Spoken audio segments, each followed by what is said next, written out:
যখন তোমার পাপ তোমাকে বাধা দিবে না, তোমার ভিতর থেকে একটা বাধা আসবে না যেটা পাপ, বুঝবা যে ঈমান নাই তোমার মধ্যে। যখন ভিতর থেকে পাপ করলে একটা বাধা আসে, বুঝবা তুমি ঈমানদার।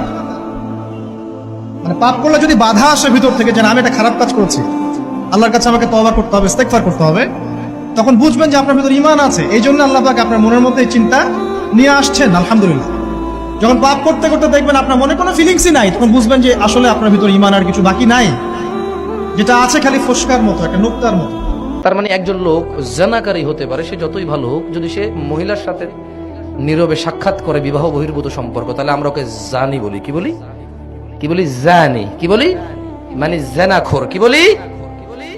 কিন্তু আফসোস, আজকে সমাজে মুসলিম এটা মেনে নিয়েছে যে লোকটা জানাকারী কিন্তু মুসলিম, লোকটা সুদখোর কিন্তু মুসলিম, লোকটা মদখোর কিন্তু মুসলিম, লোকটা উগ্র উচ্ছৃঙ্খল কিন্তু মুসলিম, লোকটা মিথ্যেবাদী কিন্তু মুসলিম, লোকটা জালেম কিন্তু মুসলিম। আফসোস, মুসলিমরা এটা তাদের মাথা থেকে বাদ দিয়ে দিয়েছে যে ঈমানের সঙ্গে সঙ্গে শিরিক করে মুশরিকও হয় মুসলমান। এখন বলবে পোশাক যার যার অধিকার, মাইয়ারা ছোট ছোট পোশাক পরবো, তোমরা কি তোমরা সিরিয়াস হবা কেন? একটু ছোট পোশাক দেখলেই, আবার কেউ কেউ বলে আমগো জামার ফিতা দেখলেই তোমার যদি চেতনা দণ্ড দাঁড়ায় যায়, তাহলে তুমি নিজের চোখরে সামলাও, তুমি সিরিয়াস হও কেন? ভাবটা এমন, পোশাকের কোনো দোষ নাই, সব দোষ হলো পুরুষের চোখের, আর সব দোষ পুরুষের চেতনা দণ্ডের। যেটাকে অন্য ভাষায় বা অন্য উদাহরণ দিয়ে বলতে হবে, গোবরের মধ্যে কোনো গন্ধ নাই, হাগুর মধ্যে কোনো গন্ধ নাই, সব গন্ধ আপনার নাকে। আপনি বললেন এই এখানে গোবর পড়ে আছে, কি লাগে, পরিষ্কার কর, গন্ধ লাগে। এ বলবে আরে গোবরে গন্ধ থাকবে কেন, গোবর স্বাধীন, সে তার স্বাধীনতা ভোগ করছে, আপনি এখানে নাক গলানোর কে? আপনার নাকরে সামলান। বলে কিনা এরকম? একই টাইপের উদাহরণ এবং একই টাইপের দলিল দিবে। আমরা ছোট ছোট পোশাক পরছি, কি হয়েছে, তোমরা টাকাও কিনলে, নজরের হেফাজত রেখো। কেউ কেউ আরো অ্যাডভান্স কোরআনের আয়াত শুনে যায় যে সূরা নূরে আছে, আরবি তো বলতে পারে না, বাংলাটা বইলা দেয়, মুমিনদেরকে বলে দেন তারা যেন দৃষ্টিরে নামায় রাখে আর নিজেদের ডান্ডারে হেফাজত করে। বলে না এটা? আয়াতটাও শুনে দিবে। তো নিজে ঠিক হয়ে যাও তুমি, আমাদেরকে নিয়ে চিন্তা করার দরকার কি? তাহলে খুব স্বাধীন না যে পোশাকের ব্যাপারে কোনো আপত্তি করতে পারবেন না, গ্রামে গঞ্জে মফস্বল এলাকায় যে পোশাক ইচ্ছা সে পোশাক পরে যাবে। এমনকি হাইকোর্ট থেকে পর্যন্ত এটা নিয়ে মন্তব্য করলো যে নরসিংদীর ঘটনায় যেই নারীকে জড়িয়ে পুরো মামলাটা দাঁড় করানো হয়েছে এবং একটা 60 বছরের বয়স্কা মহিলারে 2 মাস জেল খাটানো হয়েছে, এটা ঠিক হয় না, এটা ভুল হয়েছে। এই যুগের শ্রেষ্ঠ যুবক সে যে বলতে পারবে মুখ ফুলিয়ে, বাবা মা আপনাদের যাকে মন চাই বিয়ে করান, আমি রাজি। ঠিক কিনা বলেন না?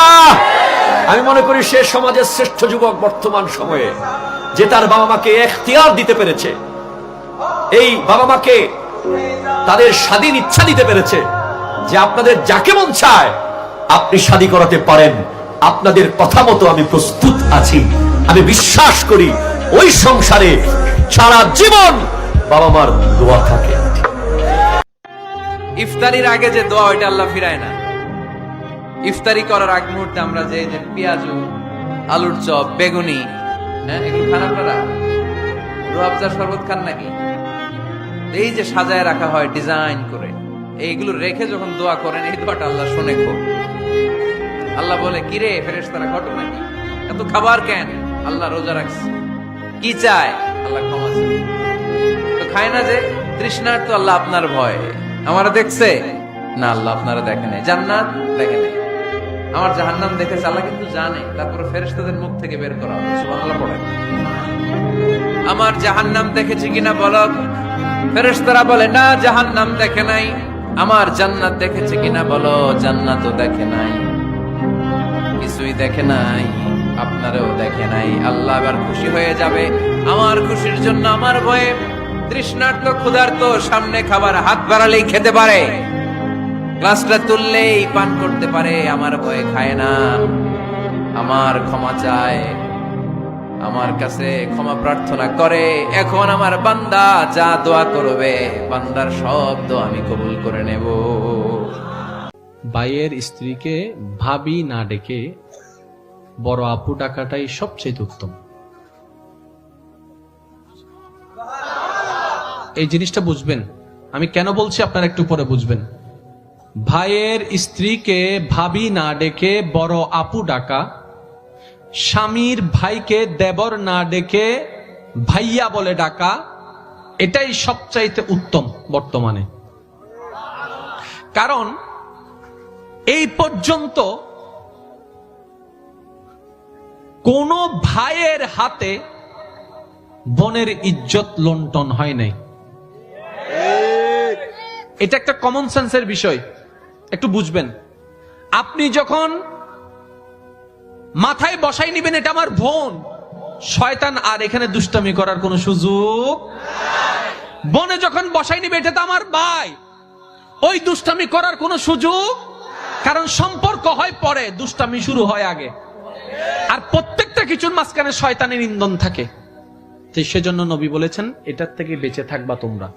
তা আমার একটা পরামর্শ থাকবে, ভাইয়ের স্ত্রীকে আমরা ভাবি না বলে বড় আপু বলে ডাকবো। বড় আপু ডাকবো। আর আমার ভাবি যারা আছেন, ভাইয়ের বউ যারা আছেন, ওনারা আমাদেরকে ভাইয়া বলে ডাকবেন, বড় ভাইয়া, ছোট ভাইয়া। তাহলে এই সম্পর্কটার মধ্যে একটা পবিত্র ভাব চলে আসবে। আরেকটা অনুরোধ করব, মানলে পারলে রাখবেন, সন্তানদের মধ্যে একজন থাকুক, দুইজন থাকুক, ভাইয়ের ছেলে থাকুক, বোনের ছেলে থাকুক, মেয়ে থাকুক, যারা থাকুক, এদের মধ্যে কথা বলা বলি শুরু করবেন আপনি দিয়ে। কি দিয়ে? আপনাদের কাছে অনেকের কাছে এটা অড মনে হতে পারে, কিন্তু এটা ফিউচারে কাজে দিবে। আমার মেয়ে, আল্লাহ আমাকে 3টা মেয়ে দান করেছেন। আমার ভাই মুফতি সাইফুল ইসলাম বারীকে আল্লাহ একটা রাজপুত্র দান করেছেন। আমার মেয়ে সৈয়দা সায়াবা বাড়ি সবার বড়, তারপরে সৈয়দা সানেখা বাড়ি, তারপরে হয়েছে আমার ভাইয়ের ছেলে সৈয়দ হুসাম বাড়ি, এরপরে আমার মেয়ে হয়েছে সৈয়দা সাউদা বাড়ি। তাহলে 2 মেয়ে বড়, ভাইয়ের ছেলে 3 নাম্বার, আর মেয়েটা তো ছোট্ট যেটা কোলে, এটা বাতে দিলাম। আমার বড় মেয়ে তার ছোট ভাইকে আপনি করে কথা বলে।